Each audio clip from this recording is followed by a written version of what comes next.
하나님 말씀 함께 보도록 하겠습니다. 고린도전서 15장 53절, 54절 두 절만 보도록 하겠습니다. 15장 53절, 54절입니다. 자리에서 일어나셔서 하나님 말씀을 함께 읽도록 하겠습니다. 함께 읽습니다.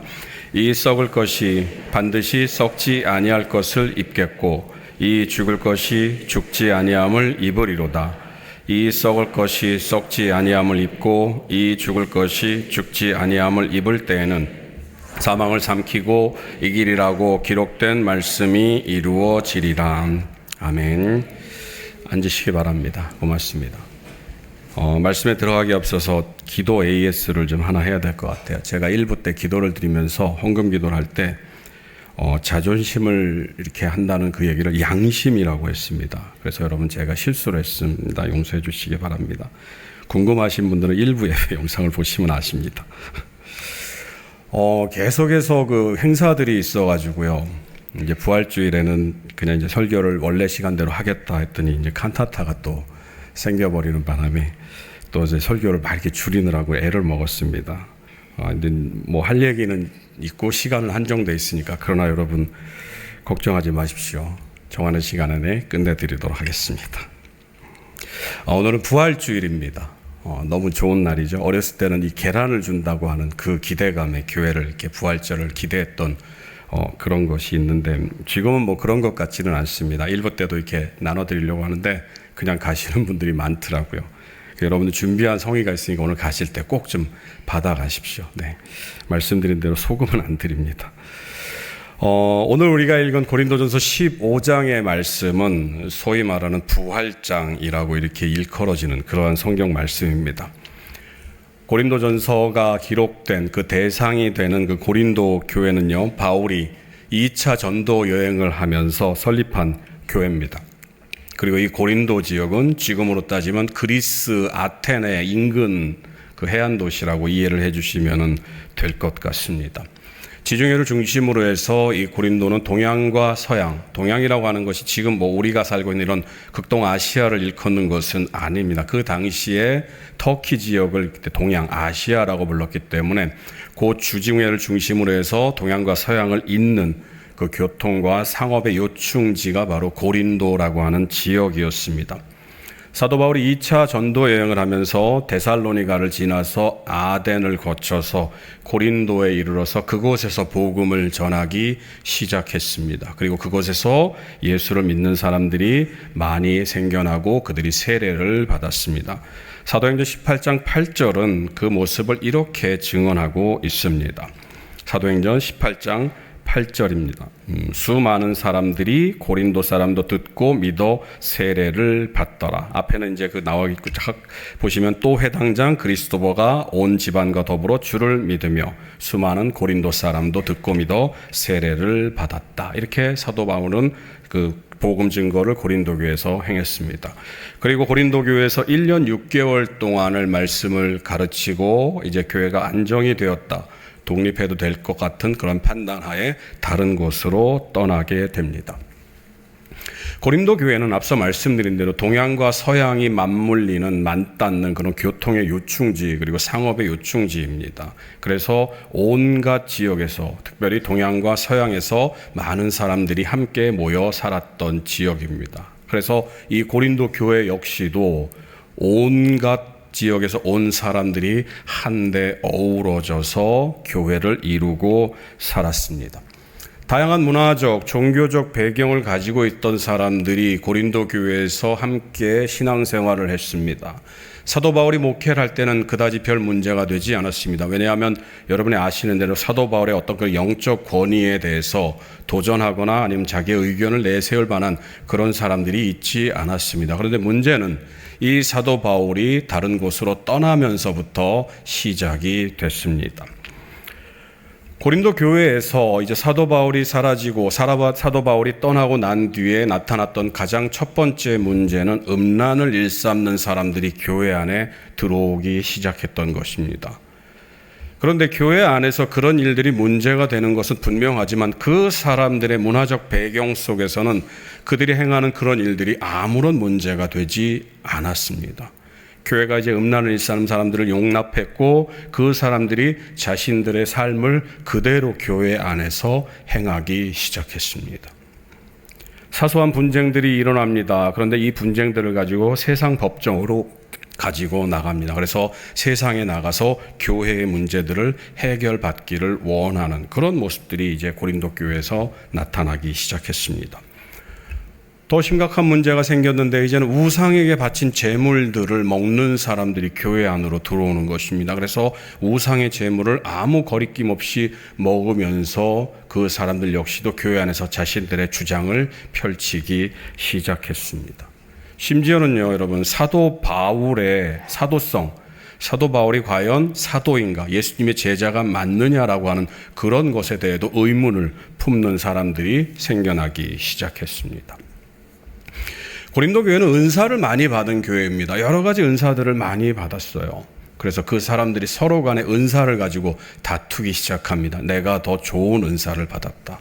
내 은사를 인정해야 된다. 이러면서 싸우기 시작했습니다. 이런 크고 작은 분란들이 교회 안에 계속해서 일어나기 시작했습니다. 그런데요, 가장 심각한 문제가 일어났습니다. 그것은 무엇이냐? 부활에 대해서 의심하는 자들이 생겨나기 시작했습니다. 고린도전서 15장 12절은 그 상황을 이렇게 묘사하고 있습니다. 고린도전서 15장 12절입니다. 그리스도께서 죽은 자 가운데서 다시 살아나셨다 전파되었거늘 너희 중에 어떤 사람들은 어찌하여 죽은 자 가운데서 부활이 없다 하느냐. 인간의 상식으로 저와 여러분들이 가지고 있는 어떤 이성으로 부활의 신앙을 의심하는 것은 당연합니다. 왜냐하면 죽었던 사람은 살아날 리가 만무하기 때문입니다. 믿을 수도 없고 있을 수도 없는 일입니다. 그래서 사람들은 이 부활을 가리켜서 기적이라고 얘기를 합니다. 또 어떤 사람들은 신비라고도 얘기를 하고 있습니다. 기적이나 신비 이 두 가지 말 말고 부활을 설명할 달리 뾰족한 말은 없어 보입니다. 이 기적을 사실로 받아들이는 방법, 그러니까 이 기적, 부활, 신비라고 하는 이 사실을 정말로 있었던 일이구나라고 하면서 사실로 받아들이는 방법은 딱 두 가지밖에 없습니다. 첫 번째는요, 직접 경험하는 방법입니다. 그러니까 여러분들이 죽었다가 다시 살아나면은 여러분 스스로가 내가 죽었다 살아났기 때문에 부활을 믿게 됩니다. 근데 그것은 현실적으로 불가능한 일이죠. 또 한 가지 일은 그 실제적인 그 일들을 경험한 사람의 말을 믿는 겁니다. 다시 말하면은 예수님을 믿는다거나 아니면은 제자들의 말을 믿는 것입니다. 그래서 이 부활신앙을 가리켜서 안셀름이라고 하는 신학자는 뭐라고 얘기를 했냐면요. 이해를 추구하는 신앙 이렇게 표현을 했습니다. 무슨 말이냐면 이해가 돼야지만 믿는 것이 아니라 믿음이 있어야지만 이해가 된다는 것입니다. 이 자리에는 부활신앙을 믿는 분들이 다수 계실 것입니다. 물론 극소수는 아직까지 못 믿는 분들이 있을지는 모르겠습니다만 여러분 한번 나는 부활을 믿는다고 하는 분들 스스로 한번 스스로에게 물어보시기 바랍니다. 누가 여러분에게 그 부활을 나에게 설명해줘 라고 얘기를 할 때 여러분들은 뭐라고 설명을 해줄 수가 있겠습니까? 여러분의 말로 한번 생각해 보십시오. 살아났어. 그거 외에는 어떻게 별다리 표현할 방법이 없습니다. 말씀드린 대로 부활은 우리의 이성으로는 도저히 이해할 수 없는 신비이기 때문입니다.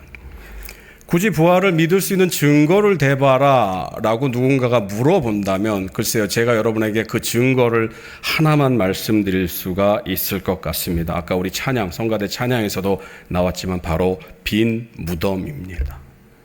예수님께서 부활하셨기 때문에 그 무덤은 비어 있을 수밖에 없었다고 우리가 생각해 볼 수가 있습니다. 마가복음 16장을 보면요, 3명의 여인이 예수님의 무덤을 찾아가는 장면이 기록이 되어 있습니다. 예수님의 시신에 그 죽은 몸에 향유를 바르기 위해서 찾아가는 장면이 이렇게 기록이 되어 있습니다.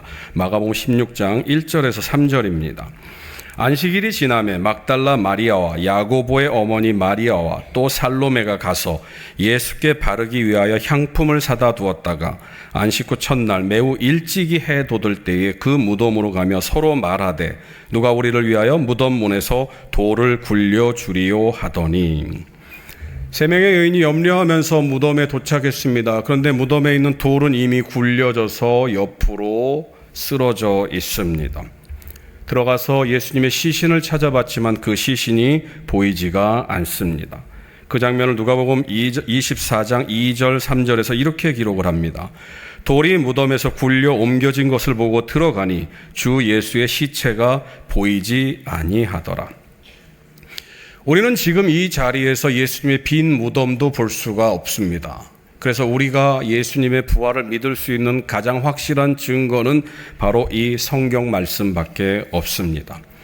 우리는 성경에서 예수님이 부활했다고 하는 증거들, 그리고 예수님이 부활했다고 하는 그 증언들을 보면서 우리가 그것을 믿음으로 받을 수밖에 없습니다. 그리고 우리가 그것을 가지고 사람들에게 이것이 성경이 그렇게 말하기 때문에 우리는 부활을 그렇게 말할 수밖에 없다고 설명할 수밖에 없습니다.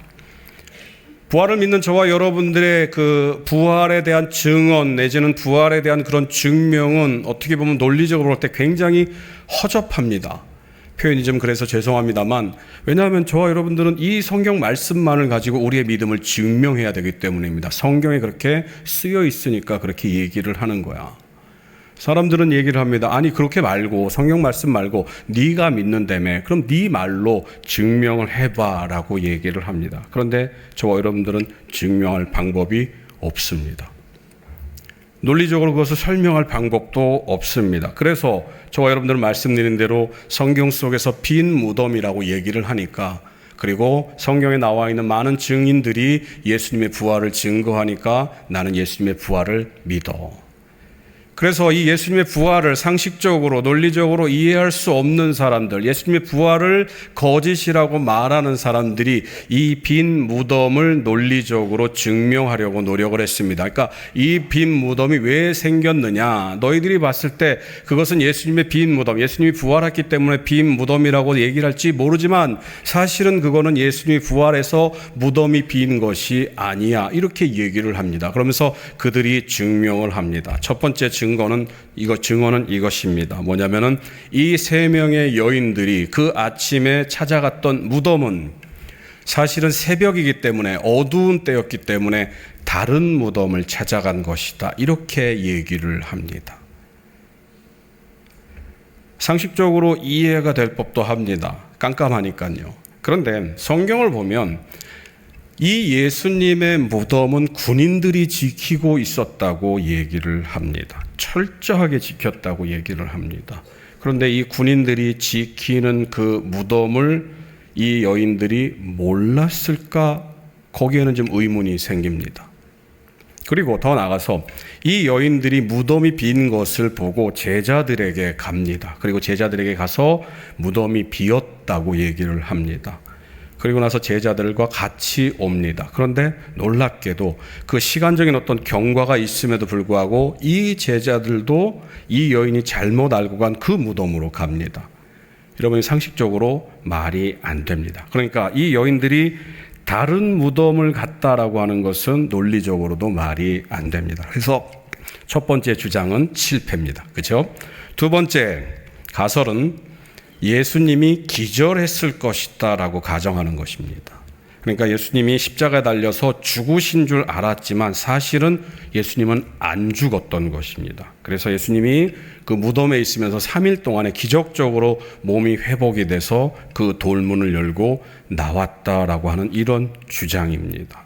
그런데 여러분, 그러한 모습을 생각을 하고 상식적으로도 그거는 이해가 됩니다. 그런데 중요한 사실은 예수님 스스로가 나는 죽어서 사흘 만에 다시 살아난다는 것을 말씀하시면서 그것들을 실질적으로 보여주셨습니다. 그런데 그 일들이 일어나지 않고 그냥 예수님은 기절했다 깨어나갖고 정말 골골대는 그런 모습으로 제자들 앞에 나타나셨다고 한다면 그런 연약한 모습을 본 제자들이 과연 그 이후로도 계속 예수님을 따랐을까 하는 데는 의문입니다. 왜냐하면 여러분이 아시는 대로 예수님께서 십자가에 달려 잡히시기 전에 본디오 빌라도에게 재판을 받고 그리고 핍박당하는 그런 모습들을 우리가 봤습니다. 그런데 그때 당시에 예수님 주변에는 아무도 없었습니다. 그 연약한 예수님 모습을 보면서 예수님을 끝까지 따랐던 제자들은 아무도 없었습니다.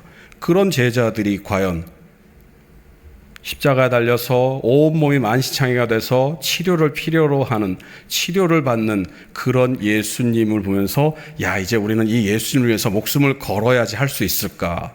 그건 역시도 불가능한 선택일 것입니다. 그래서 예수님이 기절했다라고 하는 것도 일단은 우리가 생각해 보는 것에서 좀 제외를 시켰으면 좋겠습니다. 세 번째 주장은요, 무덤을 지키던 군인들이 잠들었다는 것입니다. 그래서 그 잠든 사이에 제자들이 가서 예수님의 시체를 훔쳐왔다, 이렇게 주장하는 겁니다. 이것도 뭐 일리가 있을 것 같습니다. 그런데 문제는 말씀드린 대로, 좀 전에 말씀드린 대로 그 예수님이 십자가에 달릴 때 그렇게 겁쟁이였던 제자들이 어느 순간 갑자기 용기가 막 용서슴 쳐가지고 그 앞에서 로마의 군병들이 지키고 있는 그 무덤을 몰래 가서 예수님의 시신을 도둑질해 올 제자들이 있을까?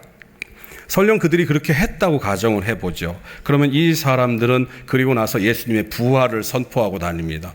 자신들의 시신을 감추어 두었고 그 시신은 지금 죽어가서 계속 썩어가고 있습니다. 그런데 자신들의 그 거짓말은 그대로 놔두고 계속해서 예수님이 살아났다고 증언을 하고 다닙니다.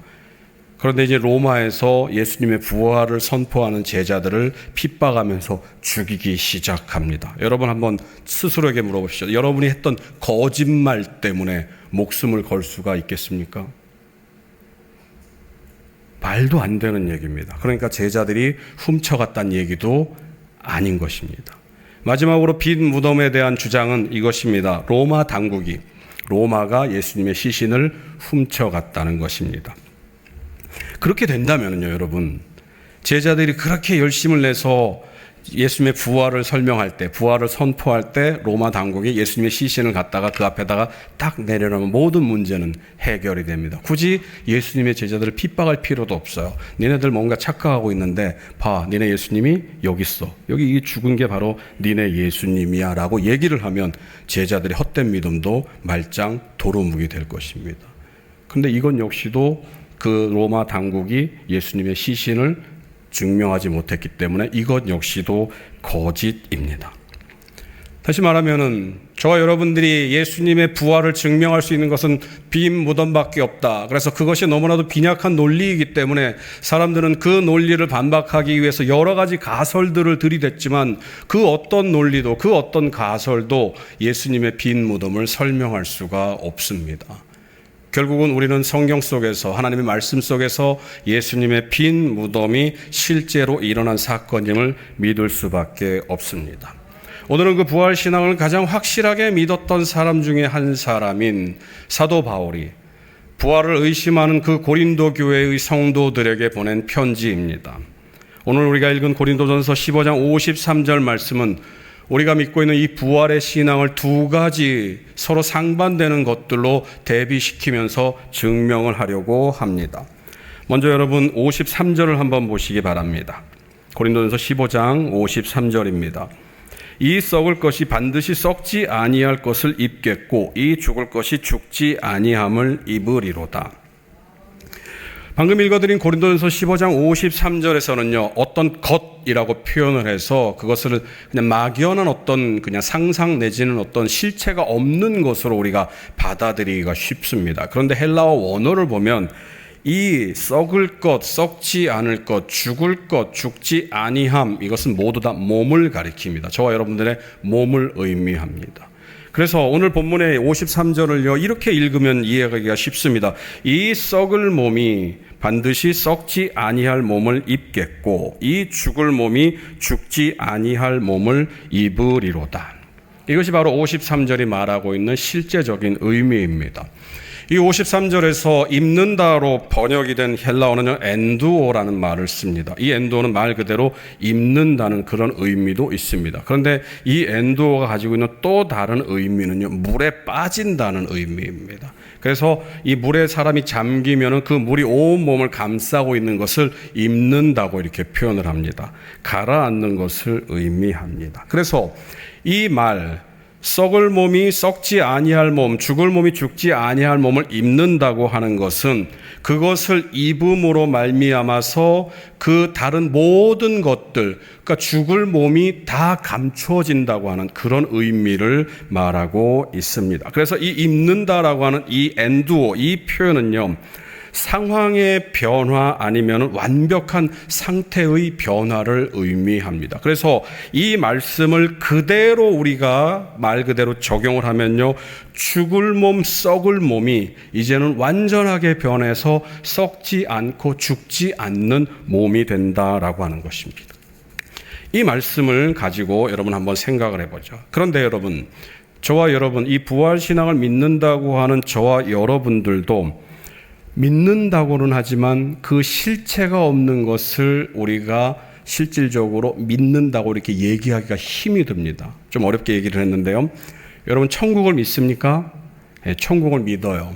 그리고 지옥도 믿습니다. 그리고 예수님도 믿습니다. 그런데 천국, 지옥, 예수님, 하나님, 이 모든 것들은 실체가 없음에도 우리가 받아들입니다. 그리고 그 받아들이는데 별 그렇게 거리낌이 없습니다. 그런데 유독 부활은 거리끼게 됩니다. 그 이유가 뭐냐 하면, 부활은 그 부활에 반대되는 것들을 우리가 경험하기 때문입니다. 예수님의 반대되는 것을 여러분이 경험합니까? 안 경험해요. 못 경험합니다. 천국에 반대되는 것을, 지옥인데 여러분이 지옥을 실제로 여러분의 삶 속에서 경험을 하면, 물론 그런 분들도 계시다고 하겠습니다만 그건 그냥 상징적인 의미일 것입니다. 그런데 부활만큼은 그 반대되는 것을 우리가 경험합니다. 무슨 말입니까? 여러분은 죽는 사람을 봅니다. 여러분 주변에서 죽어가는 사람, 죽었다는 사람을 듣게 됩니다. 실제로 여러분의 가족 가운데서도 어른들은 돌아가시는 분들을 경험하게 됩니다. 무슨 말이냐면, 부활은 죽지 않는 것이다, 죽을 몸이 다시 태어나는 것이다 라고 얘기를 하는데, 다시 살아나는 것이다 라고 얘기를 하는데, 우리는 지금도 죽을 몸이 그냥 죽을 몸이 돼서 죽는 것을 보게 됩니다. 썩을 몸이 그냥 썩을 몸으로 해서 썩어가는 것을 우리가 보고 듣고 경험합니다. 여전히 저와 여러분들이 살고 있는 이 땅은 그 죽음이라고 하는 사망 권세가 우리를 억누르고 우리의 삶을 주관하고 있는 것처럼 보이고, 실제로 우리가 그런 것들을 경험하기 때문에 우리는 이 부활신앙이 분명하게 우리 가운데 다가오지를 못하고 있습니다. 그래서 사도 바울은 뭐라고 얘기를 하느냐, 우리가 이 부활의 신앙을 진정으로 우리의 믿음으로 받아들일 때 하나님의 말씀이 우리 가운데 성취된다고 말을 합니다. 예수님이 오시기 수백 년 전에 호세아라고 하는 선지자가 이렇게 말을 하고 있습니다. 호세아 13장 14절입니다. 우리 같이 한번 읽어봤으면 좋겠습니다. 함께 읽습니다. 시작. 내가 그들을 사망아 내 재앙이 어디 있느냐, 수월아 내 멸망이 어디 있느냐, 뉘우침이 내 눈앞에서 숨으리라. 저와 여러분들은 오늘을 살고 있으면서 여전히 직접적으로 간접적으로 죽음을 경험하고 그 죽음이 마지막처럼 여겨지는, 그리고 마지막처럼 느끼는 그 사람들을 만나고 있습니다. 하지만 저와 여러분들이 오늘 우리가 읽은 이 말씀 속에서 말하고 있는 것처럼 이 부활의 신앙을 진정한 참된 진리로 받아들이게 된다면, 저와 여러분들이 가지고 있는 그 죽음에 대한 공포나 두려움은 새로운 시작이 됨을 경험하게 됩니다. 앞서 제가 부활을, 이것을 믿기 위해서는 두 가지 방법이 있다고 그랬습니다. 하나는 여러분이 직접 경험하거나, 또 다른 하나는 그렇게 경험한 사람의 말을 믿는 것입니다. 제자들은 이 부활을 믿었기 때문에 그 부활을 증언하면서 자기의 목숨을 초계와같이 버렸습니다. 그리고 성경 전체를 보면 예수님의 부활을 증언하는 사람들이 계속해서 자신의 말을, 자신의 믿음을 고백하는 것을 우리가 보게 됩니다. 요한복음 20장 18절을 보면요, 앞서 처음에 그 예수님의 무덤이 비었던 것을 발견한 막달라 마리아가 예수님의 무덤이 빈 이후에 제자들을 데리고 가서 그 빈 무덤을 확인하고 그 이후에 예수님을 만나게 되는 장면이 기록이 되어 있습니다. 그리고 그 이후에 모여있는 제자들에게 가서 이렇게 고백을 합니다. 제가 읽어드리겠습니다. 막달라 마리아가 가서 제자들에게 내가 주를 보았다 하고, 보았다고 얘기를 합니다. 이 봤다라고 하는 이 말은 호라오라고 하는 헬라어를 씁니다.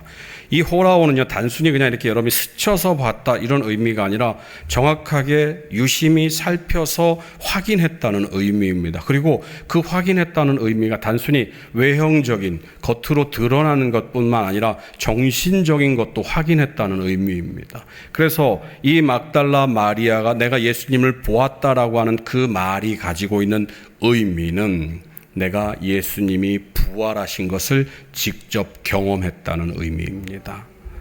사랑하는 성도 여러분, 저나 여러분들이나 혹 여러분 주변에 있는 사람들 중에서 나는 봐야지 믿겠다, 보지 않고는 믿을 수가 없어. 왜요? 그것이 우리의 상식이기 때문입니다. 그렇게 얘기하는 사람들이 간혹가다 있습니다.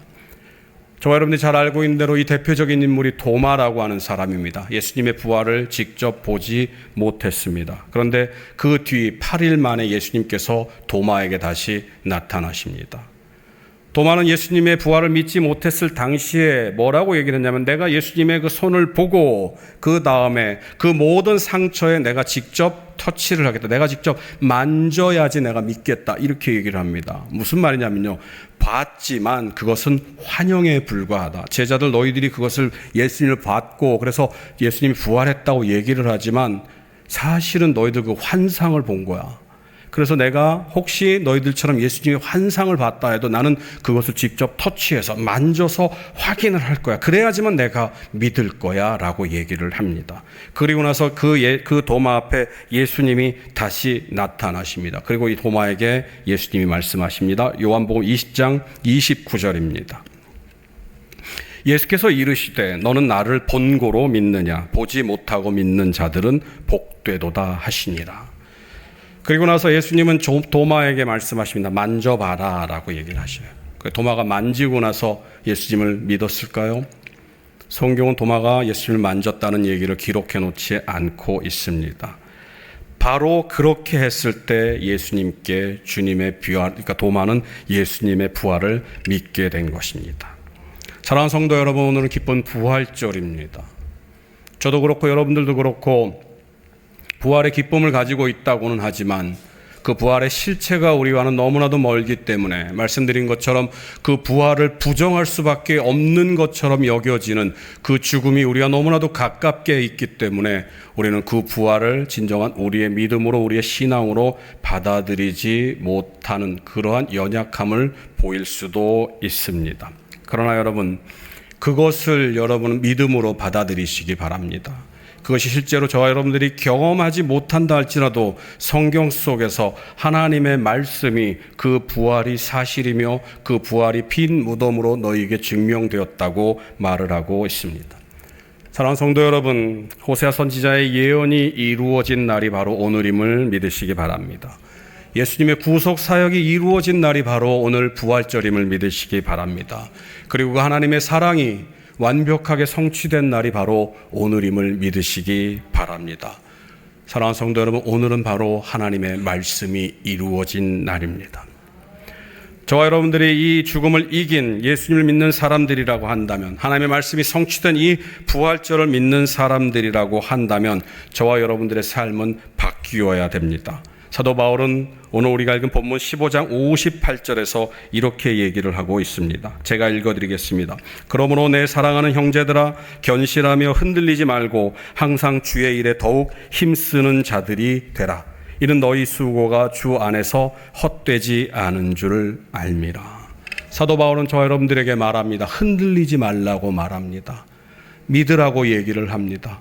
그것이 진리이기 때문에, 그것이 사실이기 때문에 예수님은 무덤을 열고 부활하셨다는 그 사실을 믿으면서 그 믿음에 흔들리지 말라고 얘기를 합니다. 그리고 흔들리지 않는 믿음을 가지고 세상 가운데 나아가서 열심히 수고하라고 말합니다. 그리고 그 수고는 결코 헛되지 않을 것이다. 사랑하는 성도 여러분, 이제 이 부활의 소망을 믿음으로 받아들이시기 바랍니다. 그것이 여러분의 삶 가운데서 실질적인 어떤 경험으로 증명되지 않는다 할지라도 성경 속에서 그 부활을 경험한 사람들이 오늘도 여러분에게 말을 하고 있습니다. 예수님은 부활하셨다. 예수님의 무덤은 비었다. 그 예수님은 부활하셔서 오늘도 저와 여러분들과 함께 하신다고 성경은 말을 하고 있습니다. 이제 그 말씀을 마음 가운데 새기시기 바랍니다. 그리고 그 믿음 가지고 세상 가운데 나가시기 바랍니다. 여러분의 노력, 여러분의 믿음이 결코 헛되지 않는다고 하나님께서 약속하셨습니다. 그 믿음 가지고 세상 가운데 나아가서 소금과 빛의 역할을 감당하는 부활의 소망을 전하는 여러분들이 되시기를 간절히 소원합니다. 기도하시겠습니다. 사랑의 하나님, 감사합니다. 부활 소망을 갖기를 원합니다. 그 믿음 갖기를 원합니다. 부족한 우리를 용서하여 주시옵시고 예수님의 그 부활의 신앙을 굳건히 붙잡고 세상 가운데 나가서 우리의 수고가 헛되지 않음을 경험할 수 있도록 인도하여 주시옵소서. 세상에 나가서 예수님의 제자로서 부활 소망을 품은 참된 제자로서 소금과 빛의 역할을 감당하며 그 어떤 상황 가운데서도 날마다 부활의 소망으로 기쁨 가운데 살아가는 우리 모두가 될 수 있도록 축복하여 주옵소서. 감사드리며 이 모든 말씀 예수님 이름으로 기도합니다. 아멘. 다 같이.